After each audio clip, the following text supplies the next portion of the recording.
الحمد لله الذي هدانا سواء الطريق وجعل لنا التوفيق خير رفيق، والصلاة على من أرسله هدى وبالاهتداء حقيق، ونورا به الاقتداء دليق، وأصحابه الذين سعدوا في مناهج الصدق بالتصديق، وسعدوا في معارج الحق بالتحقيق. أما بعد، فأعوذ بالله من الشيطان الرجيم. بسم الله الرحمن الرحيم. إنما يريد الله ليذهب عنكم الرجس أهل البيت ويطهركم تطهيرا. صدق الله المولانا العظيم وصدق رسوله النبي الأمين المتين الكريم، ونحن على ذلك لمن الشاهدين والشاكرين، والحمد لله رب العالمين. قرآن عظیم کی جس آیت کریمہ کی تلاوت کا شرف حاصل کیا، اس کی روشنی میں کچھ دیر گفتگو کرنے سے قبل گنبد خضرا کے مکین رسول مبین حضرت محمد مصطفیٰ صلی اللہ علیہ وآلہ وسلم کی دربار مہربان میں انتہائی عقیدت و محبت کے ساتھ درود پاک کا نذرانہ پیش کریں. اللہم صل علی سیدنا مولانا محمد بارک وسلم. صلاۃ و سلام علیک یا رسول اللہ صلی اللہ تعالی علیہ وآلہ وسلم. عزیزان محترم، میں نے خلافت راشدہ کے تعلق سے ایک تاریخی نوٹ آپ کے سامنے پیش کیا تھا. اب میں اس سے آگے تاریخی حوالے سے عرض کروں گا کہ حضرت امام حسین رضی اللہ تعالی عنہ اور آپ کے تمام رفقا کی شہادت کا واقعہ جو عاشوراء 61 ہجری میں پیش آیا، اس کے وجوہات اور اسباب کس طرح سے پیدا ہوئے اور یہ حالات کس طرح سے ظاہر ہوئے. میں نے عرض کیا تھا کہ حضرت امیر معاویہ صحابی رسول ہیں، ان کی بے شمار فضائل اور مناقب ہیں. سن 60 ہجری رجب کے مہینے میں ان کا انتقال ہوا،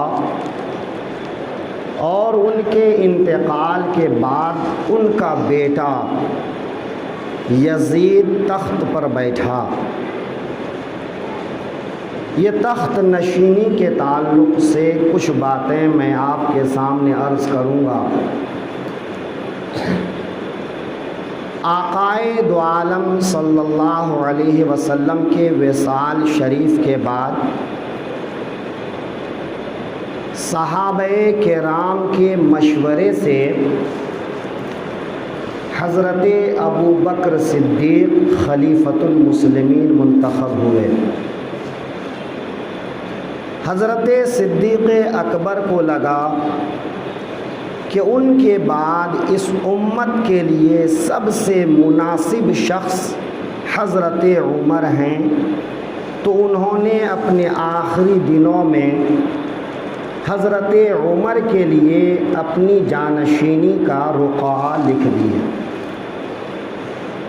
حضرت عمر رضی اللہ عنہ کی وفات کا وقت جب آیا تو انہوں نے خود اس بات کا فیصلہ نہیں کیا کہ میرے بعد امیر المؤمنین کون بنے گا.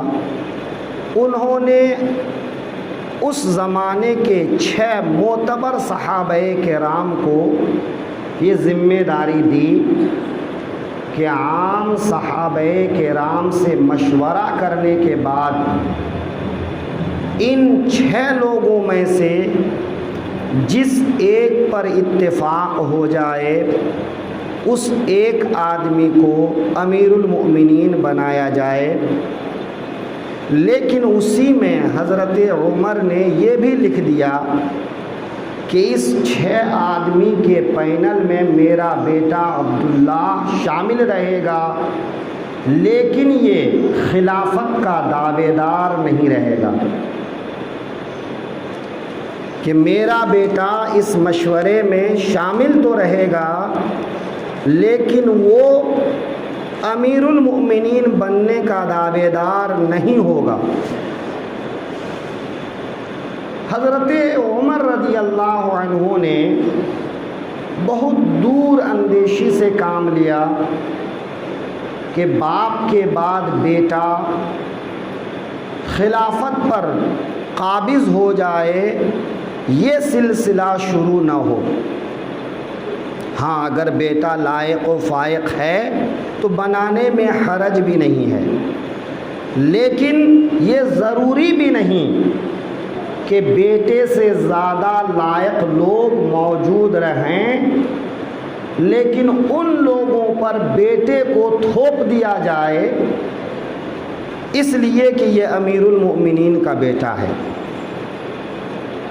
حضرت عمر نے کہہ دیا، حضرت عبداللہ ابن عمر بڑے صحابی، بڑے فقیہ، بڑے عالم، بڑے سمجھدار شخص تھے، لیکن اس کے باوجود انہوں نے کہا میرا بیٹا اس کا دعوے دار نہیں ہوگا۔ ان 6 لوگوں میں حضرت عثمان غنی کا نام تھا۔ 6 لوگوں نے آپس میں مشورہ کیا، 2 لوگ ایک طرف ہوئے، پھر ان لوگوں نے عام صحابہ سے مشورہ کیا، تو عام صحابہ کا مشورہ یہ ہوا کہ حضور کی بارگاہ میں حضرت عمر کے بعد حضرت عثمان غنی سب سے زیادہ مقبول رہے ہیں، لہذا امت کا خلیفہ ان کو ہونا چاہیے۔ حضرت عثمان غنی کے نام پر اتفاق ہو گیا۔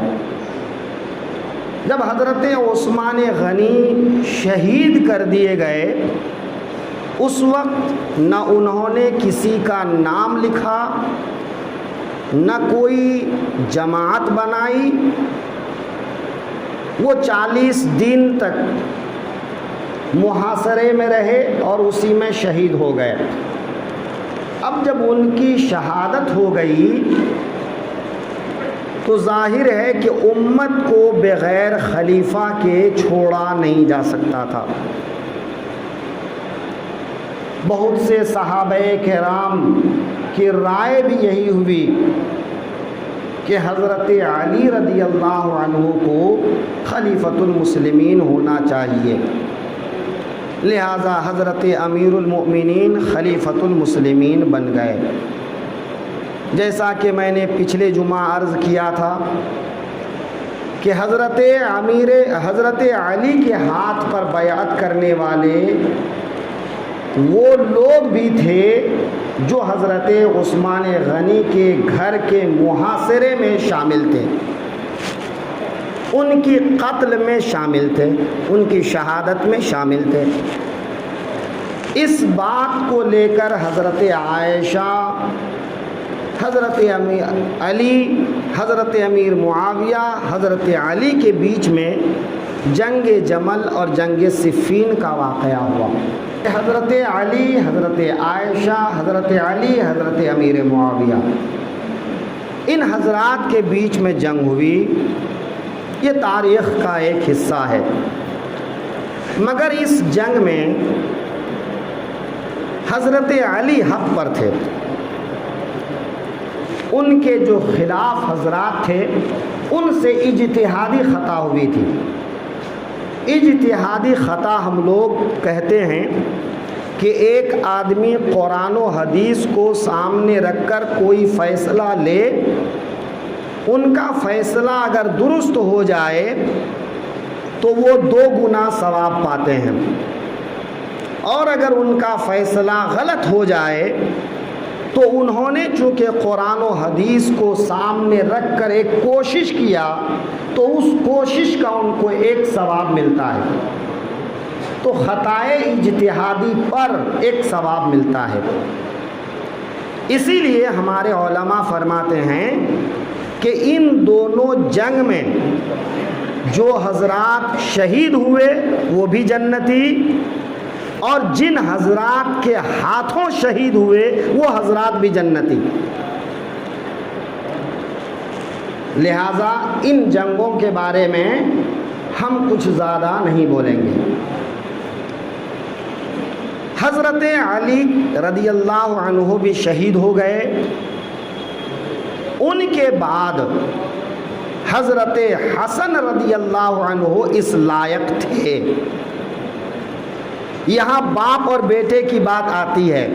آپ کہیں گے کہ امیر معاویہ کے بعد بیٹا اگر تخت پر بیٹھا تو اعتراض کیا جاتا ہے، لیکن حضرت علی کے بعد ان کے بیٹے حسن اگر بیٹھتے ہیں تو اعتراض کیوں نہیں کیا جاتا ہے؟ تو بات یہ ہے کہ حضرت حسن حضرت علی کے نمونہ تھے، حضرت حسن رسول پاک کے نمونہ تھے۔ حضرت حسن اس دور میں اس لائق تھے کہ ان کو بڑے بڑے صحابہ کرام سر آنکھوں پر بیٹھاتے تھے، لہذا حضرت علی کے بعد حضرت حسن جب خلیفۃ المسلمین بنے تو کسی کو اعتراض نہیں ہوا۔ ان کا عمل، ان کا کردار، ان کی چال ڈھال، ان کا مقام و مرتبہ یہ تمام صحابہ کو معلوم تھا کہ یہ رسول اللہ کے مشابہ ہیں، یہ شکل میں بھی، سیرت میں بھی، صورت میں بھی، عادات میں بھی، اطوار میں بھی۔ میرے آقا نے ارشاد فرمایا حسن و حسین جنتی جوانوں کے سردار ہیں، لہذا حضرت حسن اس لائق تھے۔ بات دور نکل رہی ہے۔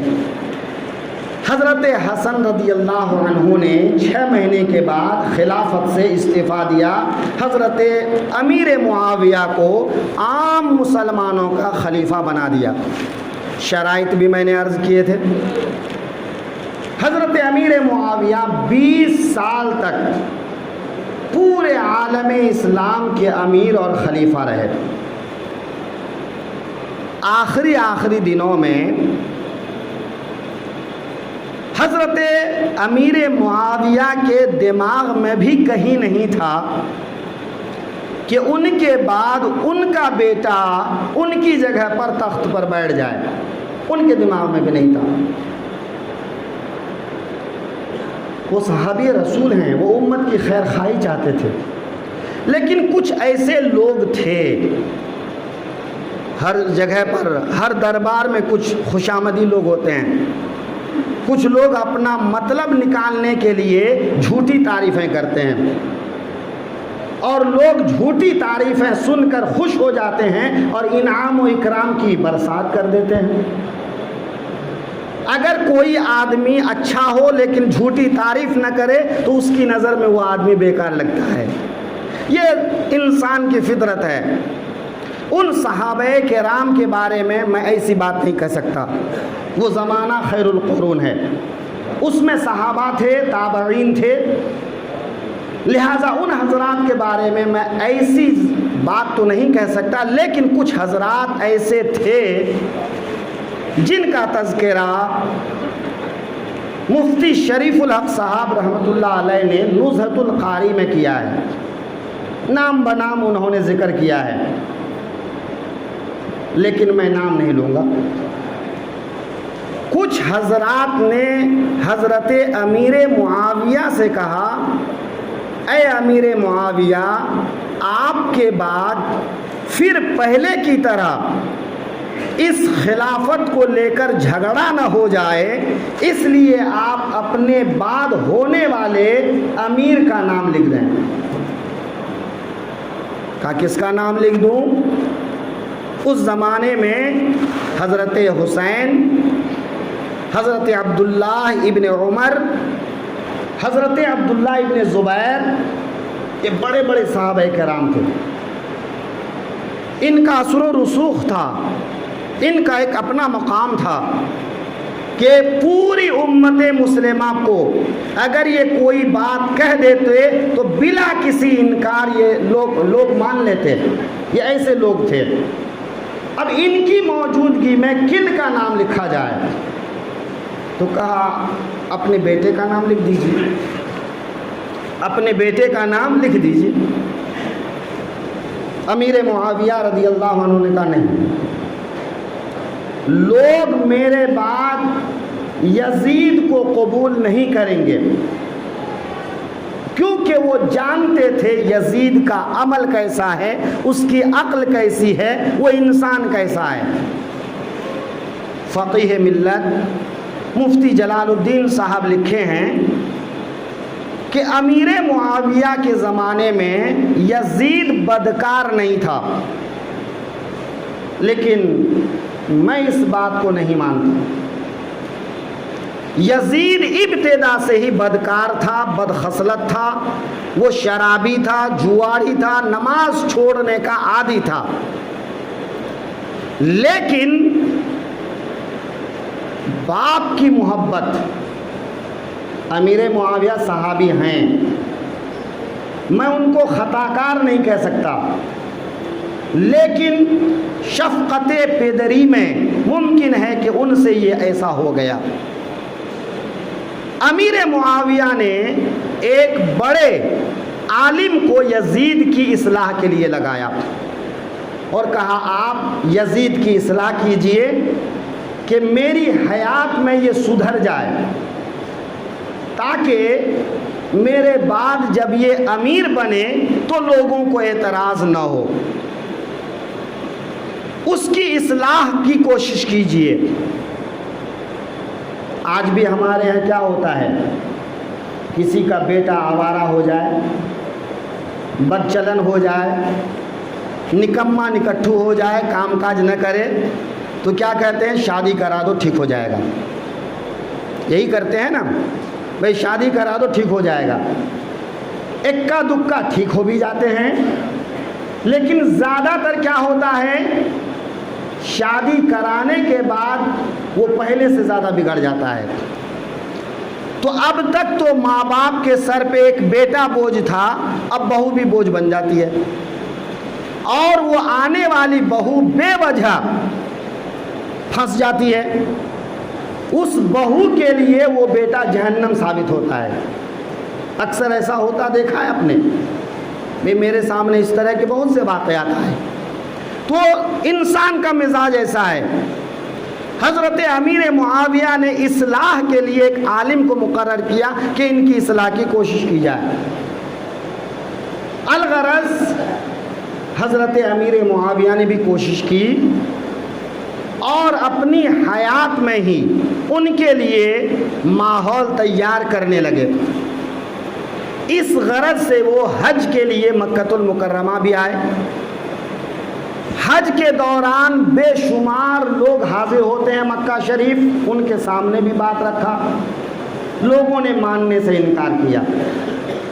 انہوں نے یہ کہا کہ یہ 4-5 لوگ ہیں، حضرت امام حسین، عبداللہ ابن زبیر، عبداللہ ابن عمر، عبد الرحمن ابن ابو بکر، یہ 5-6 لوگ، عبداللہ ابن عباس، یہ 5-6 لوگ ایسے ہیں، اگر یہ مان لیں تو ہم مان لیں۔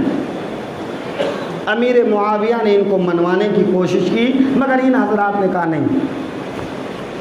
امیر معاویہ اسی طرح حج سے فارغ ہو کر چلے گئے۔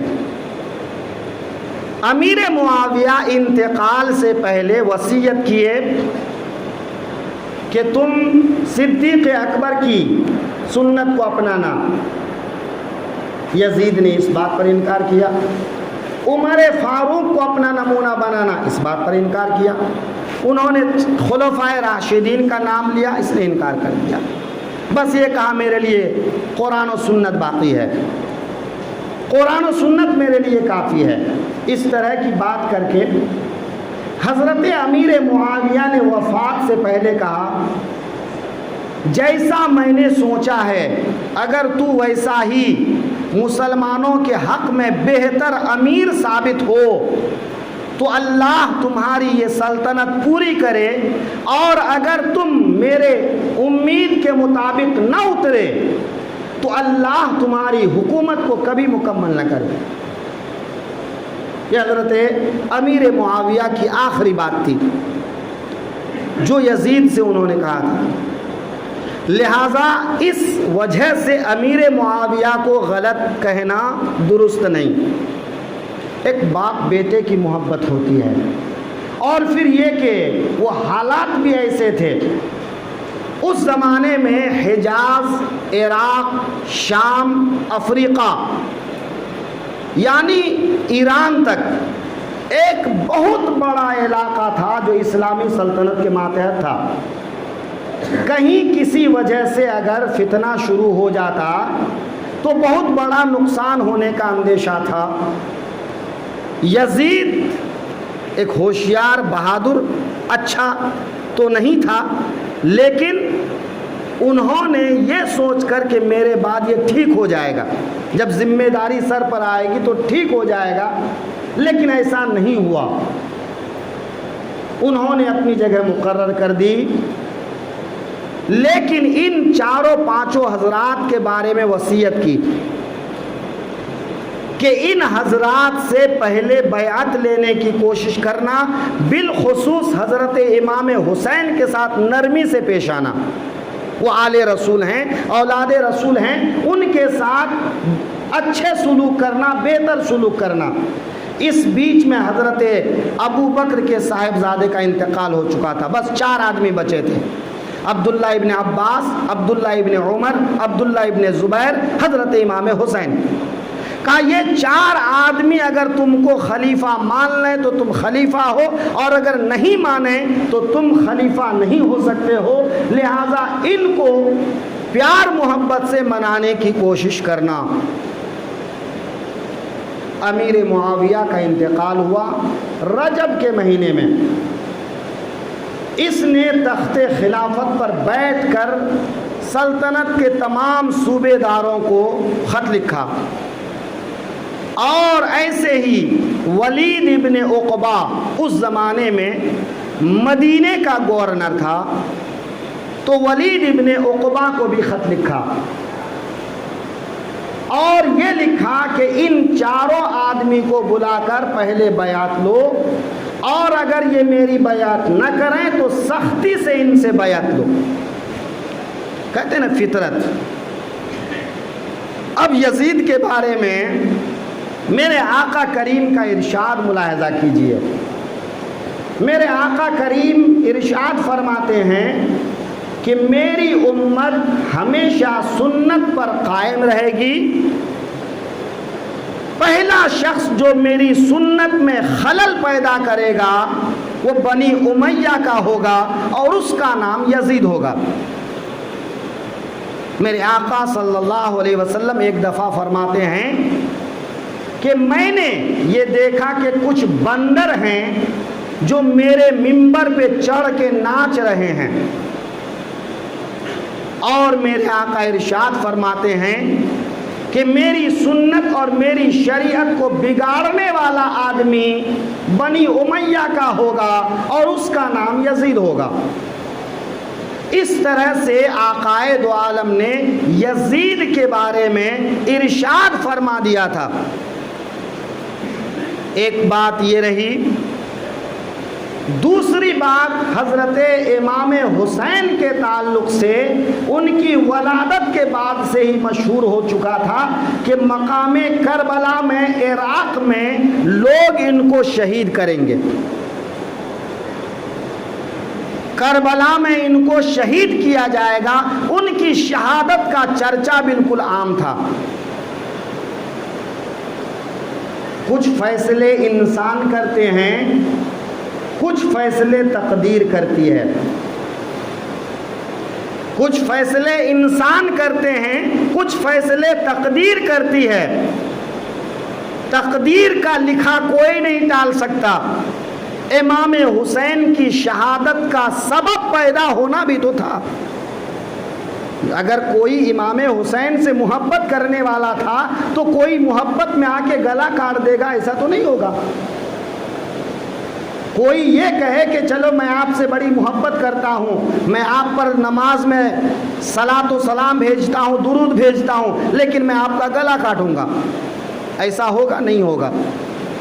تو اسباب پیدا ہونا تھا من جانب اللہ، حالات پیدا ہونے تھے من جانب اللہ۔ جو حالات پیدا ہوئے، ان حالات کا ذمہ دار صرف اور صرف یزید کو ٹھہرایا جا سکتا ہے، یزید کی وجہ سے ان کے والد کو نہیں ٹھہرایا جا سکتا۔ یزید نے ولید ابن عقبہ کو خط لکھا، ولید ابن عقبہ نے ان چاروں حضرات کو بلایا۔ کچھ حضرات پہلے سے باہر تھے، حضرت عبداللہ ابن عمر، حضرت حسین موجود تھے۔ عبداللہ وقت ہے، میں دن میں آ کر ملوں گا، اور وہ یہ بات کہہ کر مدینے سے باہر چلے گئے۔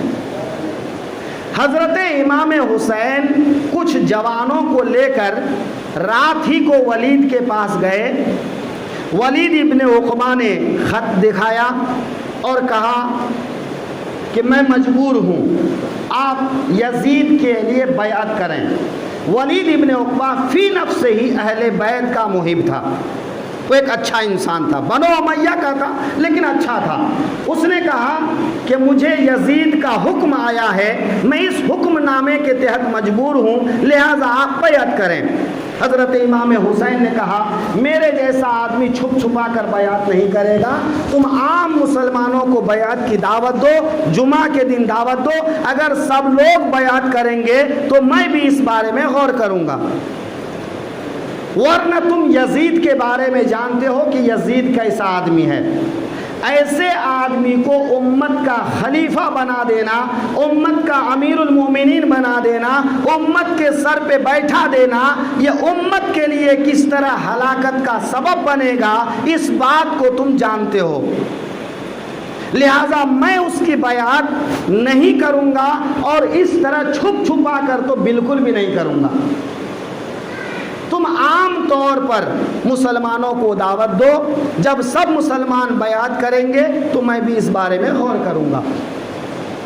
یہ کہہ کر حضرت امام حسین جانے لگے تو وہاں ایک آدمی بیٹھا تھا، مروان ابن حکم۔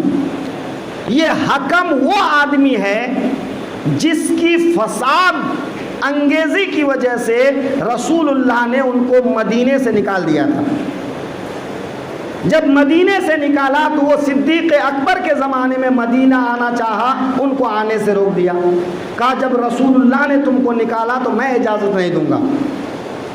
حضرت عمر کے زمانے میں آنا چاہا، حضرت عمر نے منع کر دیا۔ حضرت عثمان غنی بڑے نرم دل آدمی تھے، بڑے خوش اخلاق آدمی تھے، ان کے زمانے میں یہ مدینہ واپس آیا، اور اسی کا بیٹا ہے مروان، اور یہی مروان حضرت عثمان غنی کا مشیر تھا، جو ان کی مہر، ان کا دستخط استعمال کر کے لوگوں میں فساد پھیلاتا تھا، اور اسی کی وجہ سے ان بلوائیوں نے گھیر کر حضرت عثمان غنی کو شہید کیا تھا۔ یہی وہ مروان تھا۔ اس مروان کے بارے میں ان کے باپ کے زمانے میں میرے آقا نے ارشاد فرمایا تھا، الوضع ابن الوضع، یہ گرگٹ کا بچہ گرگٹ ہے، گرگٹ ہے، اور یہ گرگٹ، اور وہ گرگٹ کون تھا؟ مروان۔ تو مروان ابن حکم ولید ابن عقبہ کی مجلس میں بیٹھا تھا۔ ولید ابن عقبہ خاموش رہا، امام حسین جانے لگے تو ولید ابن عقبہ سے کہا ابھی موقع ہے، اگر تم نے ابھی قابو نہیں کیا تو یہ تمہارے قابو سے نکل جائے گا، ہاتھ سے نکل جائے گا، لہٰذا ابھی بیعت لے لو، اور اگر بیعت نہیں کرتے ہیں تو امام حسین کو ابھی قتل کر دو۔ حضرت امام حسین سن لیے، اور جیسے ہی حضرت امام حسین سنے پلٹ کے کہا اے مروان، سخت جملہ کہا اور فرمایا کہ یہ مجھے قتل کریں گے یا تم مجھے قتل کرو گے؟ اگر تم مجھے قتل کرنا چاہتے ہو تو آؤ۔ اور حضرت حسین رضی اللہ عنہ نے تلوار نکالنی چاہیے۔ حضرت حسین کو دیکھ کر ولید نے کہا آپ تشریف لے جائیں، اور مروان کو ڈانٹ کر بیٹھا دیا کہ چپ کر، خاموش ہو جا۔ حضرت امام حسین گئے اور اپنے گھر والوں سے مشورہ کیے اور کہا کہ یزید بیعت لینے پر ظلم و زیادتی کرے گا، قتل و غارت گری کرے گا، اور میں یزید کے ہاتھ پر بیعت نہیں کروں گا، اس لیے اب مجھے مدینہ چھوڑ کے جانا ہوگا۔ رات ہی میں امام حسین رضی اللہ عنہ نے اپنے خاندان والے کو حکم دیا، خاندان کے جو لوگ تیار ہوئے، امام حسین رضی اللہ عنہ رات ہی رات مدینہ چھوڑ کر مکہ کے لیے روانہ ہو گئے۔ یہ شعبان 6 تاریخ کا واقعہ ہے، 60 ہجری شعبان کے مہینے کا واقعہ ہے کہ حضرت امام حسین مدینہ چھوڑ کر مکہ جا رہے ہیں، اور فرماتے ہیں کہ میں نے اپنے نانا جان سے سنا ہے کہ ایک دمبا ہے کہ اس کے خون سے مدینے کا حرم آلودہ ہوگا، لہٰذا میں وہ دمبا نہیں بننا چاہتا کہ میرے خون سے حرم کی پامالی ہو، رسول اللہ کی بارگاہ کی پامالی ہو، اس لیے میں مدینہ چھوڑ کے چلا جاؤں گا۔ حضرت امام حسین اپنے خاندان کے ساتھ مدینے سے مکہ روانہ ہو گئے۔